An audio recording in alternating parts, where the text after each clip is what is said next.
So apparently, Instagram influencers are flocking to Chernobyl to take half-naked Instagram selfies.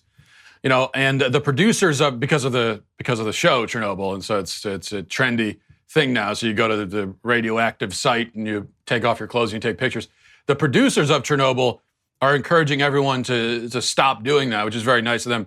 But I think that stop taking half-naked selfies at the site of a nuclear meltdown is the kind of advice that you should never give, because the sorts of people who need to hear it are probably the sorts of people who need to learn it the hard way. I mean, that's just me. That might be a little bit cruel, but that's my opinion. But yes, as a general rule, it probably is best. I mean, really, just to stay away from Chernobyl in general. I mean, don't go there naked. Yeah, but I wouldn't even go there fully clothed, personally. All right, a bunch of stuff to get to today. We'll start with this from Fox News. Reading from the article in Fox News, it says Representative Ilhan Omar has accused the Trump administration of being bigoted. Well, this is new already. Someone accused the Trump administration of being bigoted. Ilhan Omar accused it. I mean, this is you don't hear this every day, do you? This is a surprise. This time around, they're bigoted because U.S. embassies have had requests to fly the rainbow flag denied. June is Pride Month, promoting visibility for the LGBTQ community, blah, blah, blah. U.S. embassies in Israel, Germany, Brazil, and Latvia made requests to the Trump administration to fly the flag on the official, this is the important part, on the official embassy flagpole in honor of Pride. But those requests have been denied by the State Department. Omar tweeted, "This is another blatant example of this administration's bigotry and discrimination against the LGBTQIA plus community." This month, President Trump tweeted about Pride Month, and during Barack Obama's presidency, there was blanket permission issued to fly the Pride flag throughout the month of June, presumably on the official embassy flagpoles. But this time around, that's not the case. Vice President Mike Pence, who has frequently expressed his opposition to gay rights throughout his political career, said he supported the decision not to fly the Pride flag. He said, "I'm aware that the State Department indicated that on the flagpole of our American embassies, one flag should fly, and that's the American flag, and I support that." All right. And Omar, of course, is not the only, maybe you've heard about this controversy. Omar is not the only leftist to accuse the Trump administration of bigotry for their policy of not flying the Pride flag on the official embassy flagpoles. And they're all saying kind of the same thing, blaming it on Pence, as always, claiming that the White House has banned Pride flags at embassies, which is just not true. That's a lie. The Trump administration has not banned Pride flags.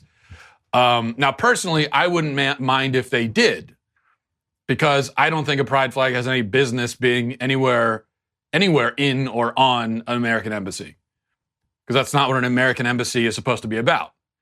But that's actually not what happened here. They didn't ban Pride flags. They just said you can't fly them under the American flag as like a secondary flag on the official flagpole of the embassy. If you want to have your Pride flag, you put it anywhere else. You probably put it on the side of the building if you want to, but you just can't put it on the official embassy flagpoles. Why is that? Because embassies are primarily there to represent America, not to represent homosexuality. That's not the point of an embassy. It's not our practice. It has not been our practice to set up embassies for sexual orientations, right? That'd be a little bit weird to have like a gay embassy somewhere. I mean, I wouldn't put it, I wouldn't be surprised if the next Democratic administration, whenever that happens to occur, were to adopt a policy like that. But as it stands right now, we have embassies for the country, for the entire country, not just for gay people. And the American flag, here's the thing about the American flag. For any LGBT person who says, "Oh, I'm being excluded because you're not putting the Pride flag up." No, the American flag represents all Americans, including gay Americans. So if you're an American and you're gay, then you're represented by the flag too, by the American flag. Every American is. You don't need, nor should you get your own flag on the pole at an embassy. You are under the same flag, just like the rest of us. You should be happy with that. But this, I think, seems to be the theme of the week. I think every show I've done this week, this is why I'm ending with this topic, because I think this has been the theme of leftists, whether we're talking about people in the LGBT people or feminists or whatever. Leftists claim they want equal treatment, but really what they're advocating for is special treatment. And this is yet another example of that. I think it's a pretty profound example of that, where you have LGBT people demanding their own flag on the pole at an embassy under the American flag. I mean, it's absurd that this conversation even needs to be had. That any embassy would even request such a thing is completely ridiculous. That's not what the embassy is supposed to be doing. Now, we should also mention that the Trump administration, this is a blank, again, this is equal, just a blanket policy. It's not like they say, oh yeah, well, we're not going to put the pride flag there on the pole under the American flag, but you could put whatever, you could put another random flag up if you want. You could put a flag up celebrating St. Patrick's Day if you want, but you just don't put the pride flag. No, that's not. What the policy with the Trump administration, which is a consistent policy, it applies to everybody. It also pays due respect to the flag. The policy is you don't put anything under, you don't put any additional flag on that pole. That's a pole for the American flag, and that's it. Nothing else goes on it. But what the LGBT people are saying is like, yeah, I know that's the policy, but we should be an exception. Our flag is different. We're different. We're special. No, you're not. You're not special. You're just like the rest of us. Isn't that what you say you want? Isn't that your claim, that you want to be treated just like everybody else? Well, you're getting it. This is what it's like to be just a normal American. We don't get our own special flags. I don't have one. Special treatment, not equal treatment. We should always keep that in mind. Every time you hear a leftist talk about equal treatment, that's not what they mean. The word equal has been substituted for special. Because what you'll find in pretty much every case is that if they actually get equal treatment, they complain. So this is just another ridiculous controversy. All right. So there's this new HBO show out that I wanted to mention. The Daily Wire has a report about this show. It says HBO, in its constant quest to jettison traditional norms of dignity, is presenting a new series aimed at teens that features graphic nudity and a former Disney child star who wants to be taken seriously as an actress. Euphoria is the name of the show, starring Zendaya, who first came to prominence on Disney Channel's show Shake It Up, and it features an actor using a prosthetic penis to commit a rape, as well as a scene in which roughly 30 young men are shown fully nude. There's a sex scene between teens involving choking, and even a charming scene where an obese man on a webcam masturbates to a young woman. This is all in the show, okay?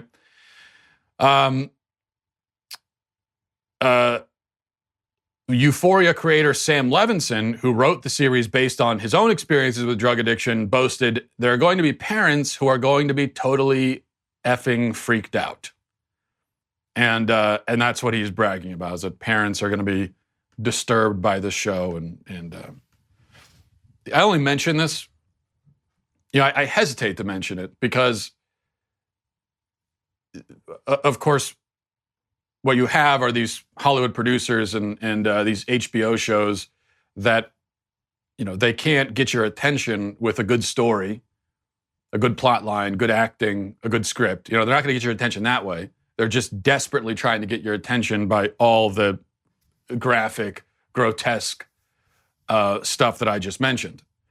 And so I hesitate to actually give them the attention that they're seeking, because that's what all this is, just attention seeking. Of course, there's simply no reason It's gratuitous. There's no reason to have stuff like that in a show or a movie. There's no reason. If it doesn't advance the plot. And I'm not saying that every show or movie should avoid the topics like sex and other different. No, you shouldn't avoid. That's part of life. If you're telling a story, sometimes you're going to include stuff like that, but you don't need to show it graphically. There's no that doesn't advance the story. There's no reason for it. You do that, it's just attention seeking. And it's very clear that's what they're doing here. I only mention it because of that one line from the creator of the show saying, "Well, this is gonna freak parents out." I mean, if you have any confusion about what Hollywood's goal is, especially when it comes to your kids, or how much respect they have for you as a parent, the answer is they have no respect for you. They've decided what sort of material your child should be exposed to, and they're going to go ahead and expose your child to that. And they don't care if you as a parent are comfortable with it. This is, yet again, and I think in this case, especially because this is a show apparently targeted to teenagers specifically, right? So this is a show that's very blatant about the fact that it's trying to rip your kid away from you and turn your kid into something else, something that you don't want your kid to be. Hollywood has a vision for what sorts of people it wants to create in this country. And it's not going to line up with your vision for your kids. So we should never make any mistake about that. And as I have said many times, I think that there is, well, I'll put it this way. It would be very difficult to go too far, in my opinion, in trying to shield your kids from this kind of stuff. I mean, you could go too far, right? I mean, you lock your kid in a room for the first 18 years. It was like literally have him in a bubble, like Bubble Boy. That's probably going a little too far. But I think most of us as parents aren't going nearly far enough. Because your kid at the age of 13 is exposed to this kind of stuff, and I'm not going to say it's going to ruin his life forever or that the damage is impossible to undo, but it does do real damage. You know, when we art, I mean, I am loath to call this art, but it is technically an art form, a television show, a story, right? So art has a very profound impact on us. And anytime we're exposed to any kind of art, whether it's real art or quote unquote art, there's a sort of process of becoming. We change. We become something else. We're changed by this thing that we're exposed to. We're either lifted up or we're dragged down, but it has a real effect on us.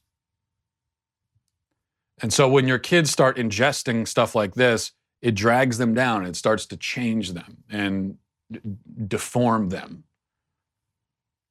And so again, it is very difficult to go too far in trying to shield them from that. For instance, saying, okay, I'm going to drop off the grid and go live in the woods, right? With no internet, no TV. I think that's not too far at all. I think it's actually a great idea. I'm not doing it. Sometimes I think I should.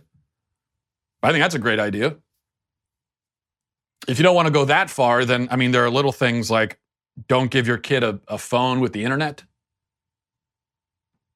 I mean, we look at a step like that and we see that as, oh, that's extreme. Like, that's radical. What are you talking about? No internet for the kid. How is he going to survive? That's not radical at all. I think when you consider just the filth, the grotesque, disgusting, mind-warping filth that is out there, and that Hollywood and other forces are trying desperately to get in front of your kid's eyes, when you consider all of that, something as simple as not giving your kid a phone with the internet is to me, that's a base level step. All right. One other thing before we get some emails. Twitter user Briley is her name. She's just a just a Twitter user. I don't think this is, it's not some media member or anything, but she sent out a tweet a couple days ago and is now getting death threats for it, of course. A lot of outrage, death threats, everything else, death wishes. I've been there myself.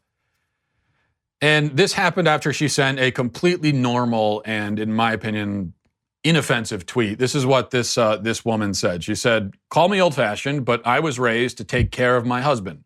Make his plate every night, wash his work clothes for him, make sure he's up for work the next morning, always have a clean house for him to come home to, etc., etc. And that's exactly the wife I will be." Okay, so that was the tweet. And of course, it's been retweeted tens of thousands of times. And as I said, all this outrage and people are insulting her and wishing death, even threatening death on her because of this tweet. Which is, what's the offensive? Now, of course, I know the moment I happened to see that tweet, before I even read the reactions, I knew how people would react to it. I'm not naive. I'm not stupid. I know that people will see that as offensive. But that's just because we live in a very silly, very stupid culture. In reality, objectively speaking, there is nothing offensive about this whatsoever. So she said, as a wife, she wants to make a plate of, make dinner for her husband, wash his clothes for him, make sure he's up in the morning, have a clean house. That's, what that is? That's normal. That is the normal, everyday sort of life of a homemaker. If somebody wants to be a homemaker, that's what you do. You're doing the laundry, you're cooking food, you're taking care of your family, cleaning the house. It is a perfectly, I think, wonderfully noble vocation. Maybe it's not for everyone. It's not what every woman wants to do. That's fine. But there are still women who have that desire, and it's perfectly noble. And it involves all of these things. There's nothing wrong with that. The only thing that she listed that's maybe arguably a step beyond just normal homemaker kind of responsibility is where she says, make sure he's up for work in the morning. Okay, well, I think a good wife will do that for her husband. If he's sleeping in and needs to get up for work, she'll help her get up, right? I mean, isn't that what a wife will do? My wife does it for me. I didn't think it was any big deal. But of course, feminists are reacting to this and saying, so it's hard to internalize misogyny and everything. Because number one, what we realize is that feminists are big advocates for choice. They want women to make choices unless they choose something, quote unquote, old fashioned like this, unless they choose it to be an attentive, sort of conservative homemaker and wife and mother. That choice is not acceptable. Any other choice, though, literally any other choice you want to make with your life. If you want to go out and be a prostitute, that they would consider that to be a much more noble vocation than what this woman has just described. And that, of course, is not an exaggeration. But in reality, this is just taking care of the family. And I think what you find is a lot of people in our society, they just cannot accept that there should be any element of service in a marriage, especially on the part of the wife. The idea that the wife would at all serve her husband, I think is repulsive to modern people. But if that's the attitude you have, I just have to tell you this ahead of time to save you the heartache. And I tell you this, if you read that tweet and you're utterly repulsed by it and angered by it, then I tell you right now, don't get married, because your marriage is going to be a failure. Your marriage will fail. Now, I'm not saying that you have to agree with everything in this tweet and your marriage has to be exactly like that in order for it to be successful. I'm not saying that. But if you were just completely repulsed by this notion, by the very idea of a woman, making a meal for her husband or doing the laundry for her, if that whole idea is repulsive to you, it is offensive to you, then yes, marriage is not for you. Your marriage will fail, absolutely. Because service is part of marriage, serving your spouse. And yes, the husband serves the wife too. But the wife also serves the husband. And if you're not on board with that, if you're not interested in that, then seriously do not get married. You will get divorced. You have to be willing to serve your spouse, or it's just not going to work. Because that's what a marriage is. That's what makes it work. You have the one spouse picking up the slack for the other in this area, and then the others picking up the slack in another area, and it's that complementary nature. That's how marriages work. There really isn't any other way. There isn't any other functional way to do it. All right, so I've just a warning there for you. Let's go to emails, mattwalshshow@gmail.com, mattwalshshow@gmail.com. This is from Grace, I believe. It says, "Dear Mr. Walsh, I hope this finds you well and that your ankle isn't playing you up too much." Isn't playing you up too much. Is that okay, this is someone from the UK, so that must be a UK expression. "I'm writing from the UK, and the news is currently full of controversy about a comedian's joke about throwing battery acid over Nigel Farage." It's a hilarious joke, isn't it? Great wit there. "She's being investigated by the police, and left-wing commentators have been gloriously proclaiming that the right are snowflakes for being offended by the gag. I'm somewhat mixed over this. I think that you should be free to joke about anything, but I know that the reaction would have been different had the target of the joke been a left-wing figure, and it feels satisfying to see the left suffering a taste of their own medicine. How can we reconcile this in the future, though? It can't just be the case that the right is always hounded out of a job, etc., because of comments that are deemed unacceptable, yet the left continues to get away with it. But then it seems to me that the free speech concerns are the same no matter who is speaking, and pleasant as it is to see the left suffer, it can't be right to pursue the same strategy. Should the right pursue and censor people to send a message to the left, or will it only continue to respond in part? Or is there another better way to deal with this problem? I'd be very grateful for your advice because the hypocrisy of my feelings have been bothering me greatly." Yeah, Grace, a great question. I struggle with this myself. On one hand, I believe in intellectual integrity and consistency. I preach it all the time. So if I advocate for free speech for ourselves, we have to advocate it for others as well, right? If we want free speech for ourselves, we have to want it for others as well. That's called being intellectually consistent. On the other hand, I do, perhaps in my weaker moments, see the logic in the argument that the left should be hoisted with its own petard and forced to live by its own rules. I do see the attraction to that approach, to the approach that says, okay, forget about principles. Let's just make these people taste their own medicine for a change, see how they like it. But that, of course, is just vengeance. In the end, if we're going to be governed by our minds rather than by our feelings, our emotions, I think we have to stay true to our principles, because if we don't, then what's the point?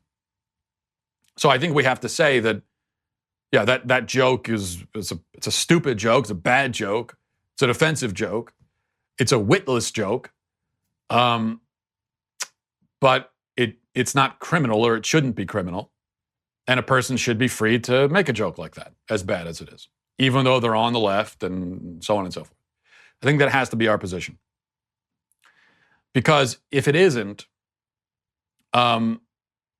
if we take the other approach, then what's the point? If we become the left to beat the left, then hasn't the left already won? Haven't they essentially converted us then to their relativistic worldview? Haven't we become nihilists just like them, and thus the game is lost? I think that's the thing that the conservatives say, forget about the principles, you're stupid, throw all that to the side. This is how the left operates, so how we should operate. Let's play by their rules. Well, yes, but this fly is there's a fly. I don't know if you can see it on camera. I hope you can see the fly on camera. Otherwise, I've just been doing this the whole show, looking like I have some sort of condition. Anyway, where was I? Oh, yes. If we abandon our principles and just say, okay, let's adopt the left's approach. Well, then we've become them. Then they've won, because they've created exactly the kind of culture they wanted to create, where everybody has adopted their philosophy, their principles, or lack thereof. The whole point here is that we are trying to establish, we're fighting for a culture that is not relativistic, that is not nihilistic. So if they are that way, and then we become that way, then everybody is, and they've won. They won. So, yes, I agree with you that I think we need to maintain our principles. All right, this is from Jack. Says, Matt, I used to be a fan until I read your scrambled egg recipe on Twitter this morning. I am horrified. Sour cream in eggs. You, sir, are a communist. Yeah, this is something we were talking about on Twitter. I was saying that it's a big problem in this country. Most people don't know how to make scrambled eggs.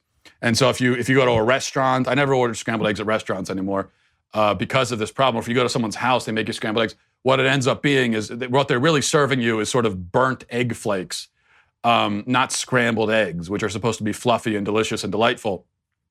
Most people don't know how to do it. So I shared the correct scrambled eggs recipe, which I will tell you now. This is how you make scrambled eggs. Okay, what you do is you crack the eggs into your pan.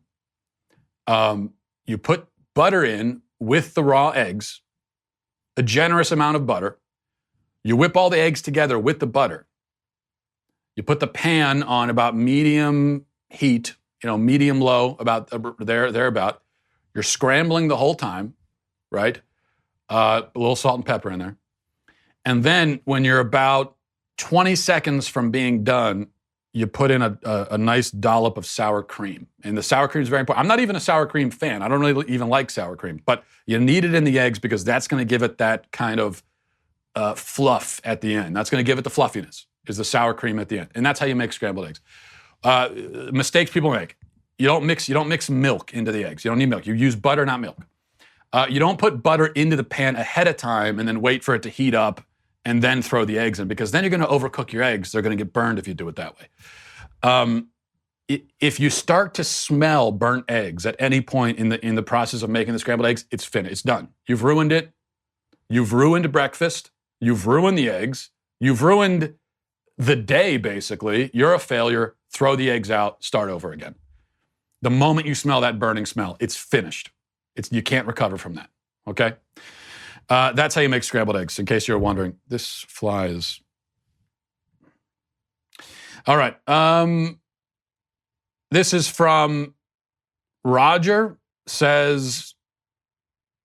Hi, Matt. I'm a huge fan, and getting to meet you someday is a tops on my bucket list. I think you need to get better items on your bucket list. Trust me, it's not that thrilling to meet me. In the meantime, an email will suffice. I'm a police officer that finds myself listening to your shows often while on duty. It has helped me pass many long shifts. My dilemma is in regards to newly found faith in Jesus Christ. I was a vehement atheist up until a few years ago when a suicide attempt led to me accepting the Lord in a last-ditch effort to salvage what I felt was a wasted life. Since then, my life has taken a complete U-turn. I've found meaning in both my personal life as well as my career, and I've striven to be the best Christian I could be. In doing so, I've found myself prioritizing both the lives of the born and the unborn. As someone who was once a strong pro-choice believer, I now realize the modern-day atrocities of abortion. Your selfless efforts have really helped me lately. That leads to me to the dilemma in question. The church I've found myself attending is very soft when it comes to the lives of the unborn.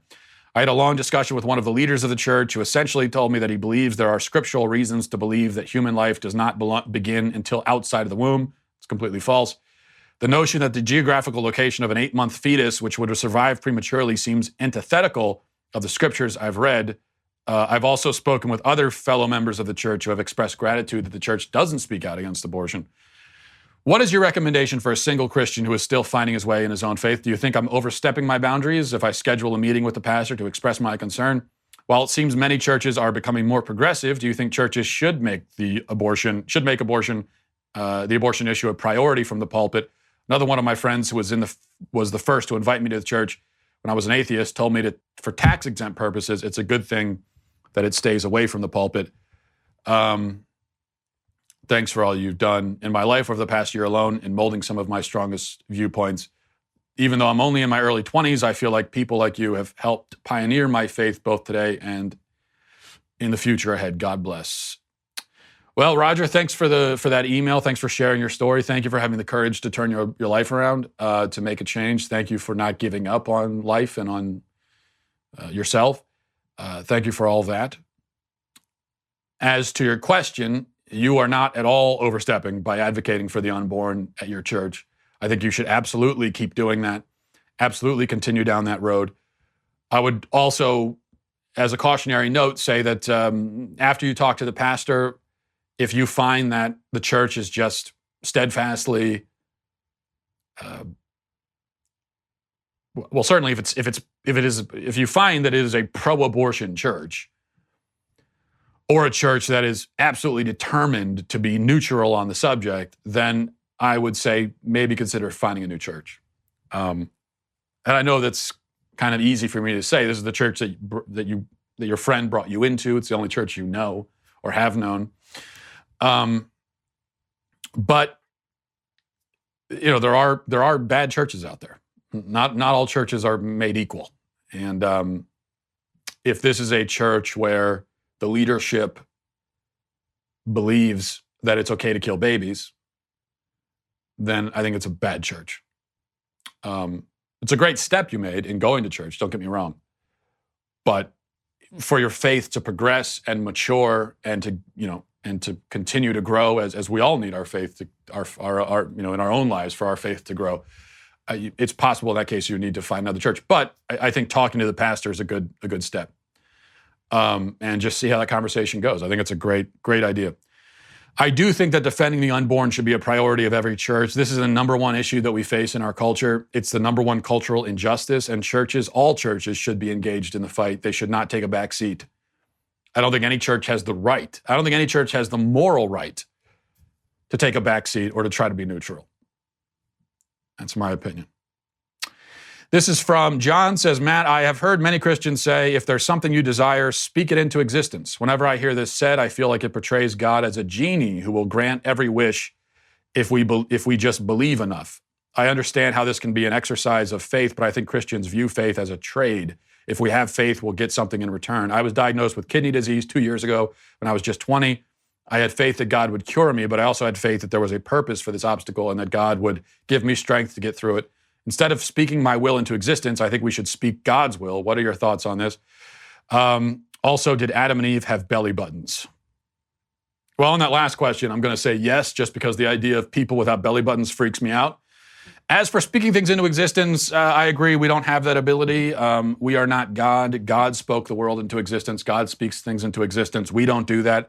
Our positive thoughts will not of themselves cause good things to happen. It doesn't work that way. And I really hate that cliche about keep a positive attitude, and if you think it will happen, all that kind of stuff. There's so many problems with it. Let's just start with think about all the horrible things that happen in this world. Think about the worst kinds of things. Think about a parent whose child is dying of cancer. There are many parents in the world who are in that position right now. Are we going to tell them to just think positive and speak it into existence, speak a cure into existence? We're going to tell them that positive thoughts will change everything and just have a good attitude. It's absurd and it's grotesque. The fact is, in this life, horrible, horrible, horrible things can and do happen regardless of how positive you are, regardless of your optimistic attitude, regardless of anything. It's just the reality. And platitudes and cliches are not going to change that, and they don't help when someone is in that position.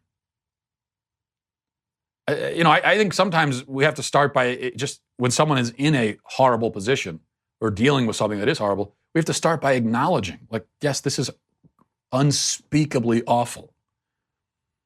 And there might not be anything you can do to change it, which is one of the things that makes it so unspeakably awful. But that doesn't mean that it's hopeless. I think that once we accept that reality, once we accept that we are helpless in a situation, once we accept that horrible things can and do happen and will happen to us personally at some point, at some point in your life, a really horrible thing is going to happen to you. probably more than once, a really horrible thing will happen. Once we start by acknowledging that, then we can begin to rely on God rather than on our own mindset and submit ourselves to His will rather than trying to somehow change the unchangeable through our own will. So that's a long way of saying I agree with everything that you said in your email. Thank you for that. And thanks everybody for watching and listening. Have a great weekend. Godspeed. Today on The Ben Shapiro Show, Iran gets militant and the press blame Trump. That's today on The Ben Shapiro Show.